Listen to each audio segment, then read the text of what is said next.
სვანეთის ამ ულამაზეს მთებამდე მოსასვლელად არც ისე მარტივი გზა გამოვიარეთ, მაგრამ მთავარი მისია ყველანაირ სირთულეზე წინ იდგა. მესტიის მუნიციპალიტეტის სოფელ ლახამულოს საჯარო სკოლის მოსწავლეები მედია წიგნიერების ოლიმპიადაში გამარჯვებისთვის მედია ლაბორატორიით უნდა დაგვეჯილდოვებინათ.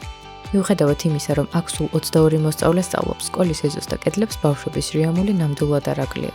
კონკურსში პირველიდან მეხუთე კლასის ჩათვლით 15 მოსწავლე ჩაერთო, რომლებმაც ერთი ძალიან სახალისო ამბავი გამოიგონეს და საკონკურსო ნაშრომის სიუჟეტიც ასე აეწყო.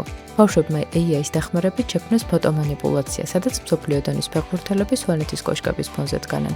სკოლაში კი ხმა გავარდა, რომ რონალდო და მესი ლახამულას სოფელს ესტუმრებოდნენ. ამ სახალისო ისტორიის გმირებმაც ვიდეოსთვის სხვადასხვა როლები მოირგეს და თეატრალურ დადგმებთან ერთად მაყურებელს ხელოვნური ინტელექტით შექმნილი ფოტოების ამოცნობის ხერხები და წყაროს გადამოწმების მეთოდები გაუზიარეს. ბავშვების მონდომებას, რომელიც ზოგიერთისთვის სკოლამდე 26 კილომეტრის გავლით იწყება, ყვილად არ ჩაუვლია და ლახამულას სკოლას უკვე თანამედროვე ტექნოლოგიით აღჭურვილი მედია ლაბორატორია აქვს. მესტიის მაღალი მთების შემდეგ კი უფროს კლასელთა დასაჯილდოვებლად ზღვისპირეთისკენ გავემართეთ და დამსახურებული საჩუქრებით ბათუმის პირველი საჯარო სკოლის მე-6 კლასის მოსწავლეებიც გავახარეთ. კონკურსში კლასიდან 19 ბავშვი ჩაერთო, რომლებმაც შემოქმედებითი და შემეცნებითი ნაშრომის შექმნაში ნაწილობრივ ხელოვნური ინტელექტი გამოიყენეს და ვიდეო პირველივე კადრებიდან შთამბეჭდავი და დასამახსოვრებელი გახადეს.